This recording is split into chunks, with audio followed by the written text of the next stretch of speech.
Hello, everyone, and welcome to Portal PT Talks with your host, me, Kyle Waugh. In today's episode, we'll be interviewing Levi Kirkpatrick. He's a personal trainer, certified strength and conditioning specialist, and head instructor at the Lexington Healing Arts Academy in Lexington, Kentucky. In this interview, we'll be covering what qualities a personal trainer should possess, so that way as a client, you don't go out there wasting your money on anything. We'll also cover the future of the fitness industry and where personal training may be going. So stick around for a great show and we'll jump right into it. Okay, Levi. So we were just kind of chatting a little bit, but I want to get to know you a little bit better. You were telling me you are at the Lexington Healing Arts right now. Kind of training some people, grooming them, getting them ready for the NASM exam and some precision nutrition. Super cool. If you want to tell me a little bit about that and kind of, how that looks. Sure. Yeah. So right now I'm serving as the program manager and the lead instructor for what we call the fitness and nutrition coaching program.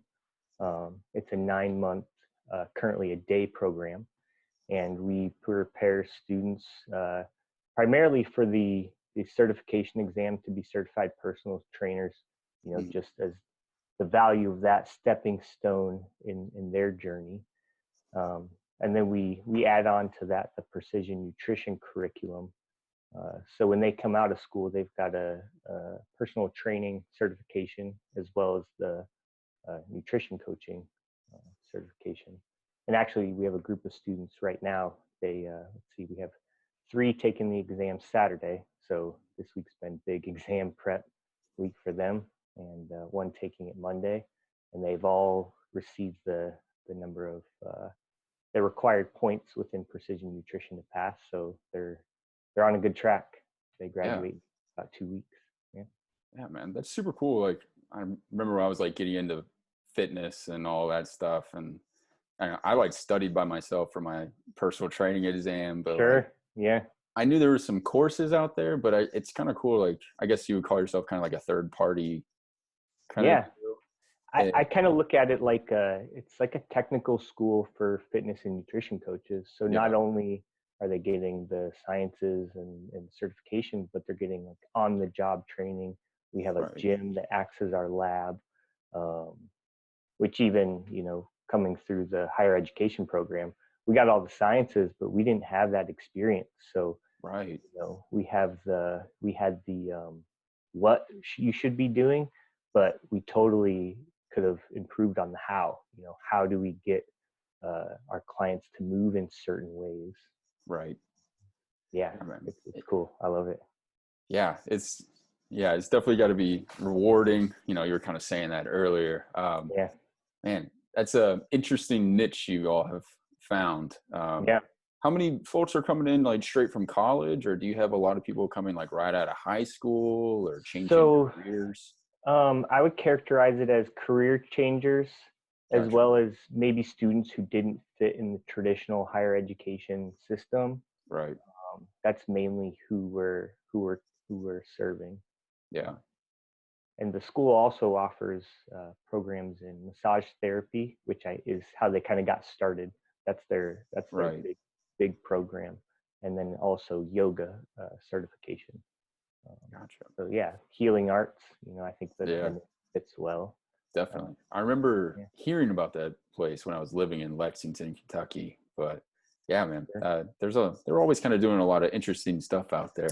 And I have to shout out, Lucy Hendrix for really setting the foundation for that program and kind of setting a vision and driving direction. And then working with me to come in and set up some systems and things to really help the students out. So that was really grateful for stumbling upon Lucy and what she's doing. Right. It's been huge for me. Yeah. I mean, we could probably shout out Zach Couples, Lucy, both of them. Man. Definitely. Game changers in the industry. And I think they have definitely, at least for me, completely different mindset going forward with how I train, how I treat, how I handle myself as a person. Even though, 100%. I don't know, Zach doesn't realize it, but he's a mentor to like a lot more people. Oh man, Same with yeah, Lucy, like, absolutely, yeah. yeah, yeah. Cool, man. So I guess as you know, you're teaching all these people coming through, they're changing careers, they're, you know, like you said, not fitting, which I really think that's an interesting point. They don't fit into like traditional education. Like, Yeah, man, if I was coming out of high school and I knew about this, like I would right, 100% jump on that right. before racking up some like student loan debt or anything like that. Big time. Yeah, And it's I think you going forward have probably found a niche that it's only going to blossom, especially in Kentucky too, where I don't know, it's a different education sure. mindset already. Yeah. And we're kind of transitioning into a hybrid program, which we hope will kind of broaden our reach. Mm-hmm. So what that would look like is during the week, Monday through Friday, they do online courses, and then come in on Saturday for about 8 hours. So a lot of our students have full-time jobs, and the day Right. class is hard to make it. So really, we're hoping that'll increase some numbers and just offer more people an opportunity if that's the path they want to take. Right. Nice. Yeah, that's super awesome, man. So I guess going and like looking at how you're setting these people up, you know, you're covering nutrition, you're Mm-hmm. covering, you know, positions, Mm-hmm. hands-on, how to train these people, getting way more than like what I got out of my Oh yeah, kinesiology degree. big time, big um, time. Same here. I mean, same here. Yeah, yeah, very like, coaching emphasis, right? So which not is, only coaching in the gym, coaching habits, nutrition, mhm, sleep, uh, behavioral changes, really try to make it a well-rounded or integrated yeah, approach to really serving the people we work with. yeah. Not Yeah. just learning about actin and myosin, Right. cross bridges and all that. Yeah, man. Right. Yeah. Cool. So I guess like when you're looking at this program and you're looking at your students, what are you like personally trying to instill in them? Like what's important to you to see Yeah. in a personal trainer? I think a few things that jump out is accountability, promoting being accountable um, to yourself and to the people you support and work with. Mm-hmm. Um, really trying to embrace that growth mindset and being okay with feedback, right? There's really no failure. There's just feedback, and we need that feedback to continue to grow and learn. Um, I think two other things we really focus on is mindfulness and awareness. So like being mindful of our environment, what we're doing, being present with the people we're with, and then in the same sense being aware and self-awareness within those environments. Yeah. Well, and I think, you know, like Lucy and, you know, your background with coaching and the positions and all that, like, and for those that aren't familiar with that, it's really kind of background and breathing mechanics, Mhm. neurology, or kind of neurodynamics, all that kind of stuff. But it's very, you know, you got to be on it when you're Mhm. coaching someone through this. And it's a lot of Right. feedback based stuff. So, like, you're asking, can you feel X, Y, and Z? And they better, if they don't feel it, then you got to, you know, you're constantly with them and Yeah. talking to them. And I think That. that's, I mean, it's huge. I mean, Yeah. I've been that trainer Right. who, Same. hey, sit on the lead press, 3 sets of 10, Yeah. kind of watching the game. Yeah. But And I consider it's like we're really communicating, right? mhm, Communicating is a two-way process, right? It's not just uh, telling someone what to do. We're communicating throughout the whole entire uh, session and being present with each other during that process. And I mean, the outcomes are I've had much more success with it, and the yeah, students are much more successful with it as well. definitely.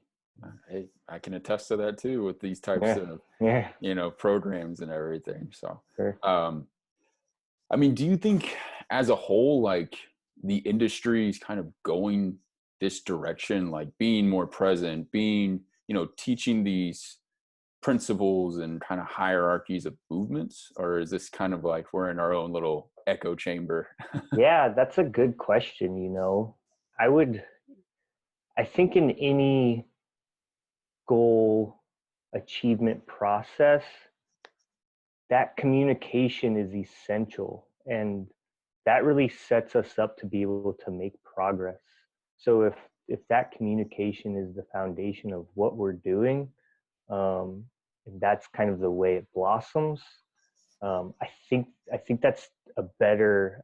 I think the outcomes are going to be better, and we can kind of um, improve as an industry, serving the people that come to us. Um, that's something I would really like to see. Right.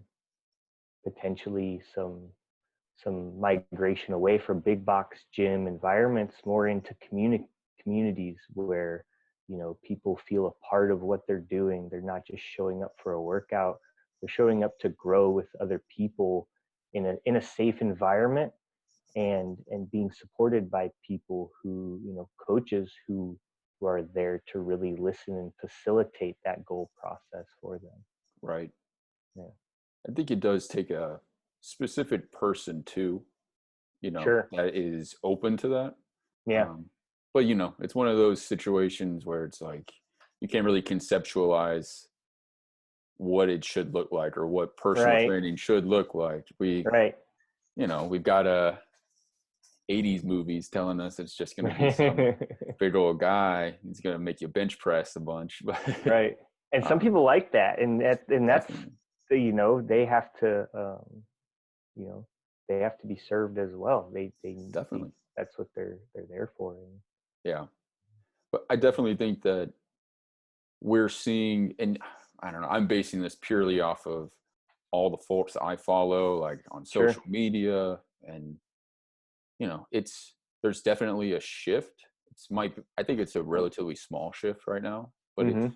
gaining traction with people getting results, Yeah. um, and just people figuring out, like, I think it's honestly in programs like what you're doing at the Lexington Healing Arts Academy, like you're going to be setting a new bar, setting the Hopefully. bar and Yeah.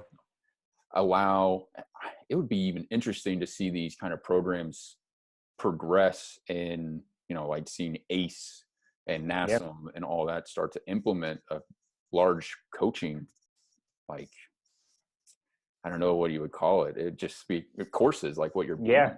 doing. A long-term education Mm-hmm. program. Yeah. Yeah, man. 9 months, 12 months. Yeah, definitely. Right. I don't know. Yeah, then you're going to have some universities wanting to slap a degree on Oh, that real quick. definitely. Definitely. um, Definitely. so I guess with, you got these students, you're progressing them, communicate, Mm-hmm. be present with their clients. We're trying to make some lasting changes if, Absolutely. clients open to it. What are some things you all have like planned? It sounds like you guys have a great kind of vision right now, Mm-hmm. but what are you all like kind of excited for, like kind of going into 2020 Yeah. with Lexington Healing Arts and everything? Yeah. Well, May is when we're set to launch our hybrid program. I That's mean, right. that's what we're really excited about. And what we did differently with that was we're setting up kind of the front half, or term one, to be just focused on passing the NASM exam. Mm-hmm. As I'm sure you can appreciate, with all the different certifications, we kind of see different languages, different approaches, and in a 9-month program, that can get kind of confusing, Right. because we have the coaching approaches that we want to instill in them and expose them to, and that language is different from their certification, Mm-hmm. but they need the certification to become professionals within the industry. Right. Excuse me.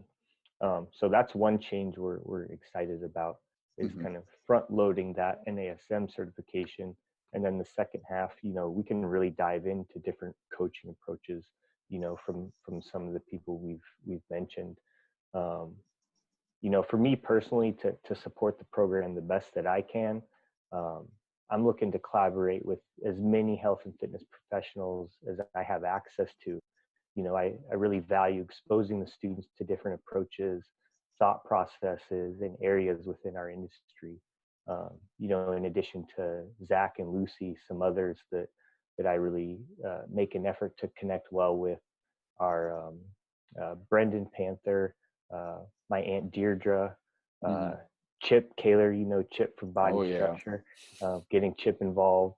Um, One of my former teammates, Jonathan Garcia, Kyle Dobbs. I'm sure you're familiar with Kyle Definitely. from what's Rebel Performance now. Yeah. It was Compound Performance. Um, yeah, and then anyone else that I can that's willing to share and guide some of these students on their journey. I mean, I think exposing them to these professionals is nothing but value for them. Right. Oh yeah, I agree. And there's so much information out there.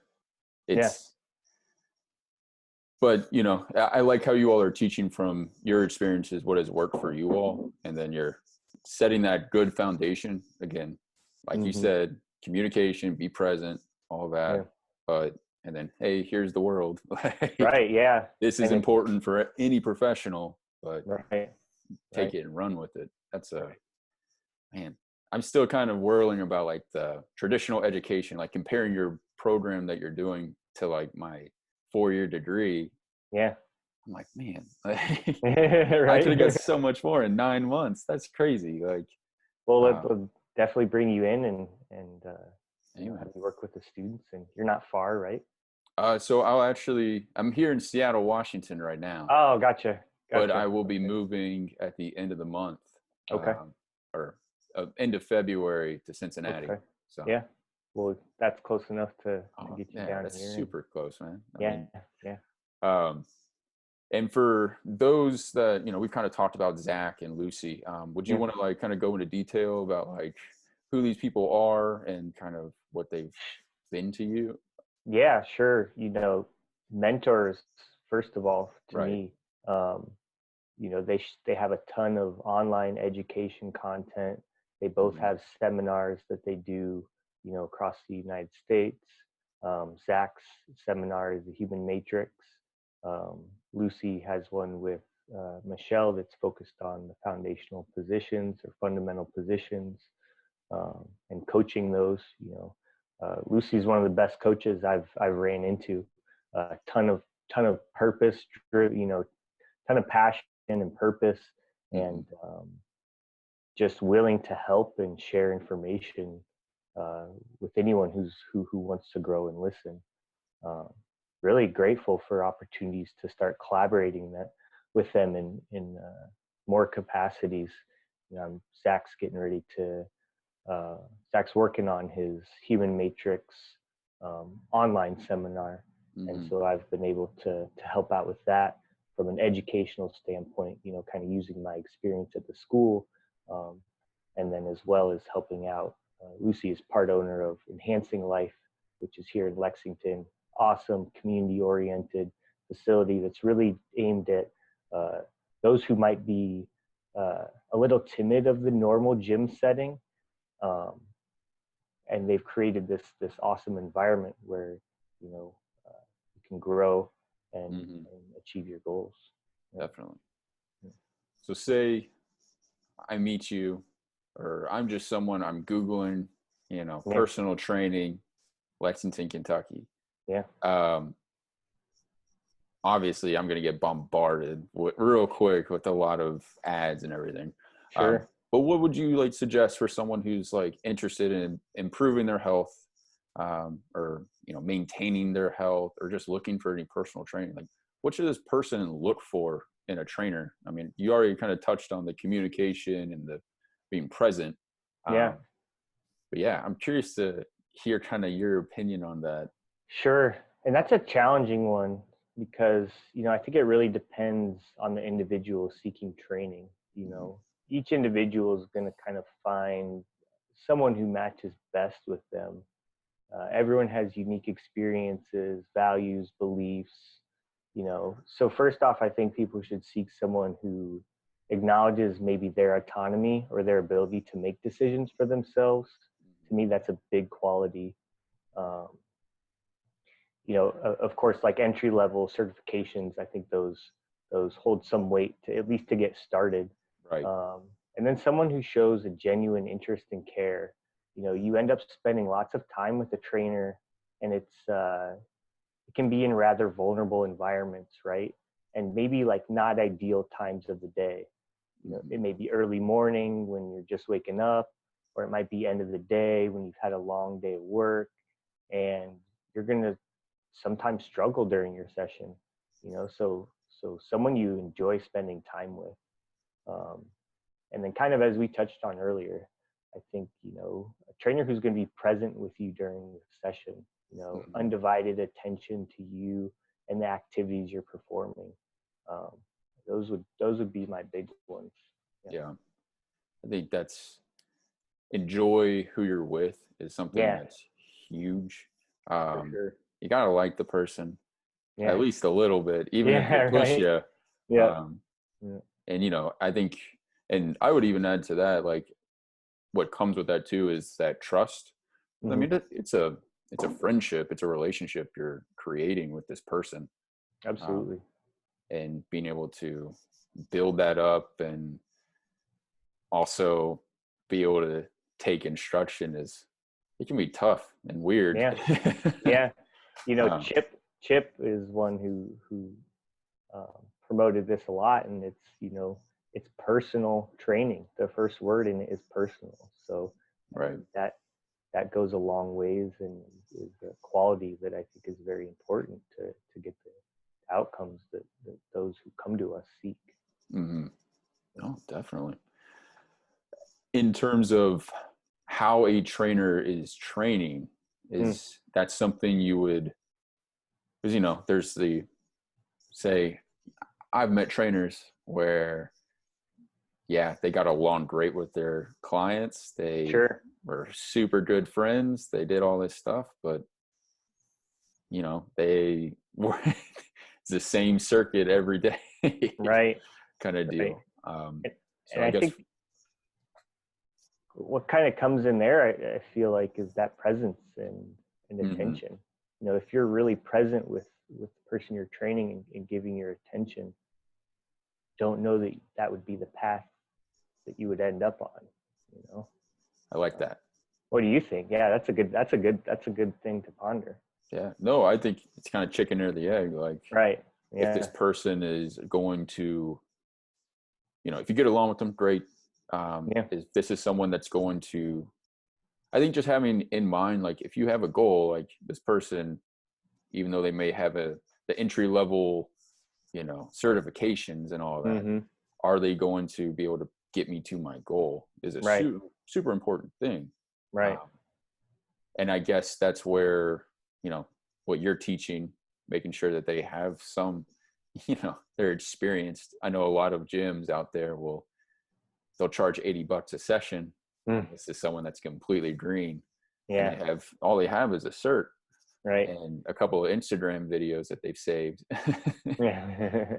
But yeah, I think, just being mindful of your goals and that this person has processes can be super beneficial. But like you said, it's if they're mindful, if they're present with you, they're making you don't have anything to really worry about at that point. Like, right. Yeah, man.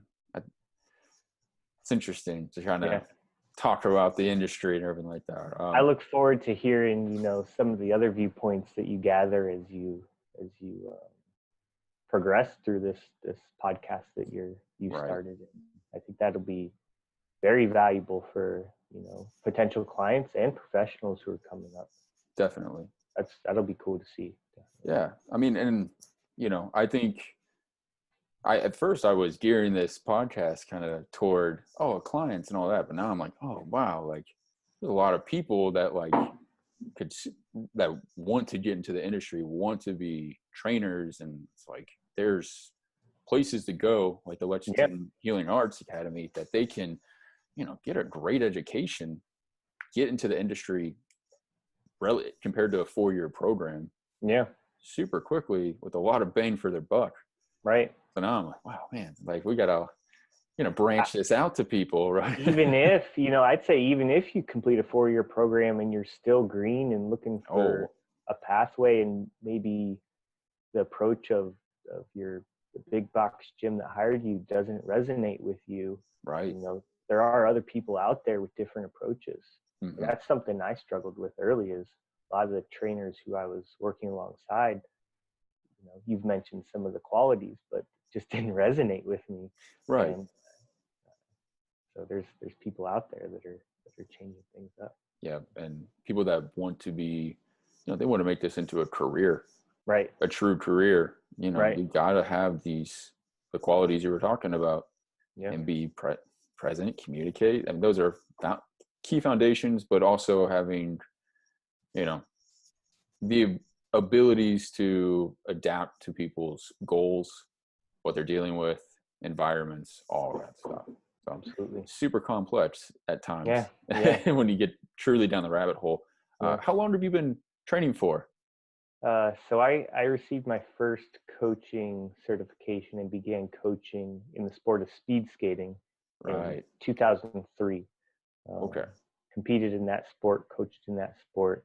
I didn't start working with anyone but athletes until, let's see, it would have been 2014, 2015 Mm-hmm. when I was really exposed to general pop. Gotcha. And that was a great learning experience, you know. Right. Athletes, from my experience and opinion, athletes are some of the more relatively easy individuals to coach on movement because they're so competent and so aware of their bodies. And then, you know, moving from that to general population was a great opportunity to learn a lot, right? Right. And that's been cool. Definitely. But you've also been able to grow from both experiences. Absolutely. And see like what it does take to truly find change for a client, help them through that process, talk to them, all that. So Absolutely. I would say I would tack on there too, you know, for those that are looking for a trainer, experiences, you know. Oh yeah. That's a huge factor, you know, even if they don't have, you know, they've been through a program like yours. Right. That's experience in itself. I wish I had that when I first Yeah. started. That, or at least a couple years experience as a trainer, you know, to Yeah. where they've had time to figure out what works for them and how to get results Right. for the people they're working with. And that's one of the elements that our program has really emphasized, is taking the students through their own training program so they know what it feels like to progress or maybe start with too heavy of a weight. Right. You know, it can be deceiving working Definitely. with someone who's very new to training. Yeah. Have you all considered like taking this course online? Or I mean, you're doing the hybrid program, but Right. I mean, you could do a Full online. nationwide, full online kind of Yeah, deal.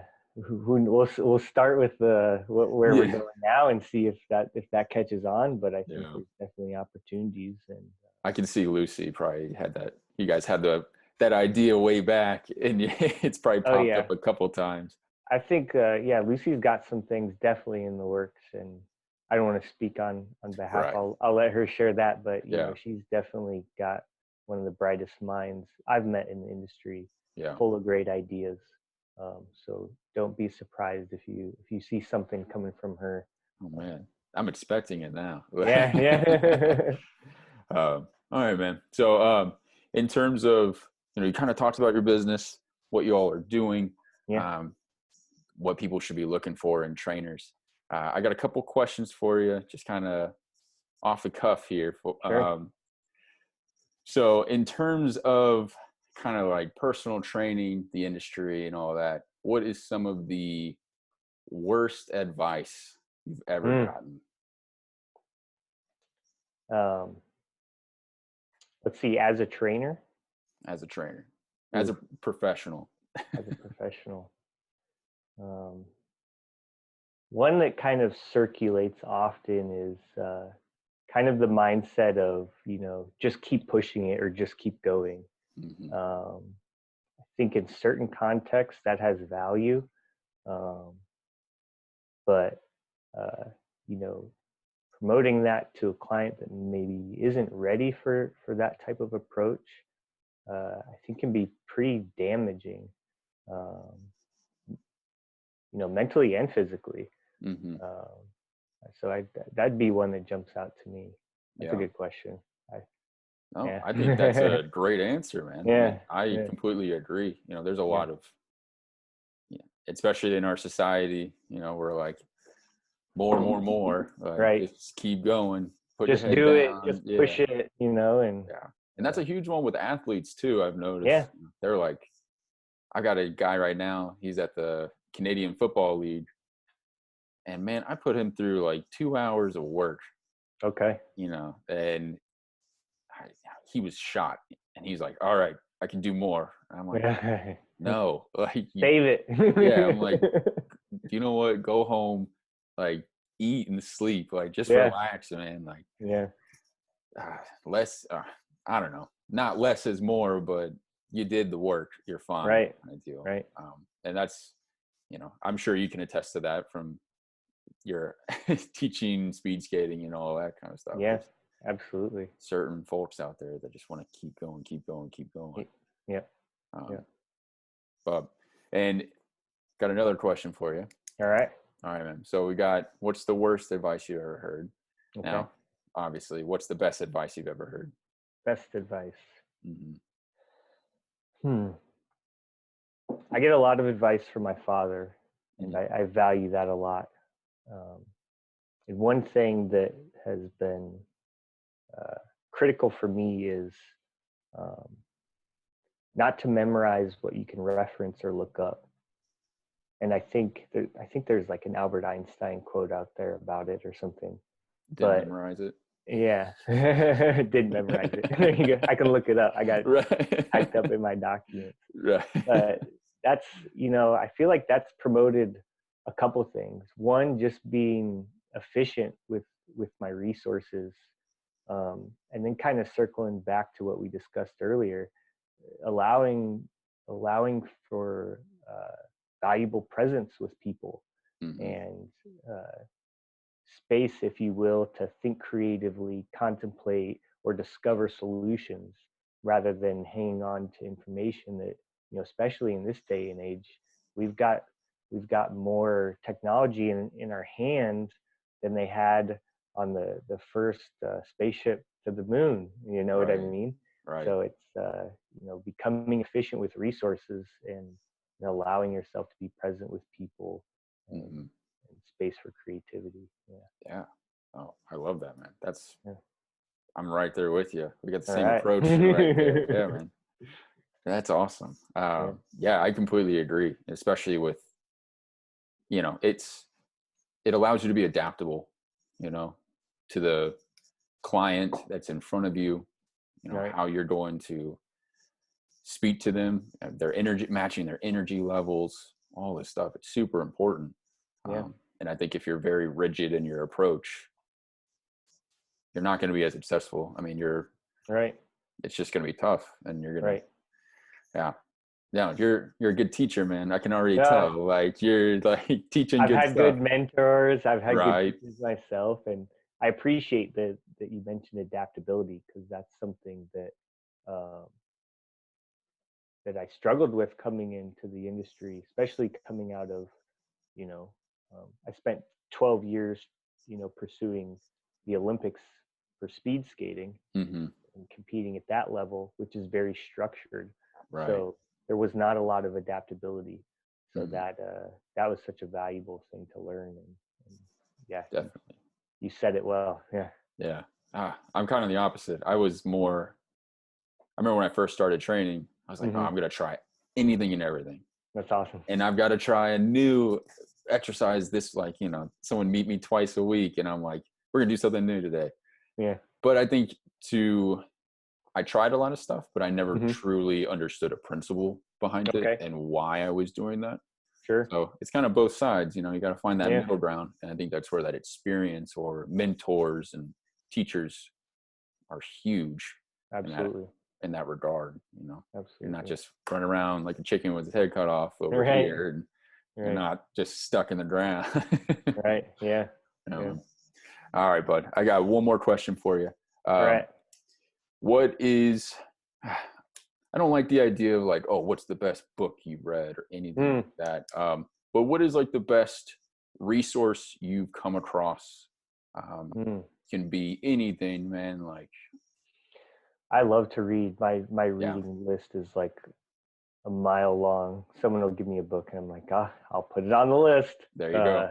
One that I've really appreciated most recently, and actually my cousin shared it with me when I was probably a freshman in college, so a long time ago. Hmm. Would be 14 years ago or so. Yeah. And that's The Art of Motorcycle Maintenance. And just a very great something to contemplate and think about, and kind of make you think about things maybe a little bit differently. Hmm. That's one that I've really appreciaed as of recent. Gotcha. What's Yeah. that one about? I mean, obviously it's about motorcycle maintenance. Right. It's and I think I appreciate it a lot because I have a real close relationship with my father, and we, kind of one of our hobbies is rebuilding, repowering classic cars, primarily Chevrolets. And so it's about a father-son who take a motorcycle trip out west, and the father kind of explores some different lessons that he can teach his son through story form, as well as through the experience of traveling and then keeping his motorcycle maintenance along the way. Yeah. And definitely my best teacher and mentor is my father. So that's that one like really hits home to me, and I can really relate to it. It really resonates with me. Yeah. I like that. Yeah. I'm gonna have to read that. Yeah. I got a list as well. So Yeah. that's going on the list. Cool. I'll send you my copy after Yeah. I mean, I actually have like 1 or 2 chapters left in it, but There you go. yeah. Cool, man. That's awesome. Cool. Well, hey, thank you for being on the Portal PT talk here that we Absolutely. got. Thank you. Yeah. Yeah, and then I think that's a good way to kind of close it out. So for all those listening, or actually, yeah, hey, tell us where we can find you. Tell us a little bit of info about that, and then we'll close it out there. Yeah, I'm on Instagram, Levi T Kirkpatrick. Don't forget the T. Yes, the T is important, especially in the emails. I need to fix Especially in that. the email. That's been a common thing. Facebook, Levi Kirkpatrick. I have a website right now. It's levitkirkpatrick.com. I'm in the process of kind of making some changes, shifting it away from that. And so if you follow my social media, you'll be up to date on some of those changes that are happening this year. And yeah, definitely. That's where you can find me. Yeah, I remember you had posted you had some really good resources in there. Yeah, remember I read through those. Were my bookshelf. Yeah, you have all that, and then like some sleep resources, nutrition, a lot of good stuff on your website. So yeah, highly recommend that as a resource. Thanks, man. Yeah. Cool. Yeah. So we'll close it out there. With the idea of, if you're looking for a trainer or you want to be a personal trainer, got some foundations you need to have. You need to be present, be able to communicate, and look for mentors or gain experience, hands-on coaching experience. Those are kind of 3 big things that I think would be really beneficial for everyone to keep in mind, as they travel through health and wellness and fitness and all that fun stuff. So yeah. All right, man. Well, hey, thanks for having you. And I'm looking forward to having you on in the future, maybe like 6 months or something like that. Sounds good, Kyle. Appreciate it. Yeah, man. All right. Alrighty. Take it easy. Take care.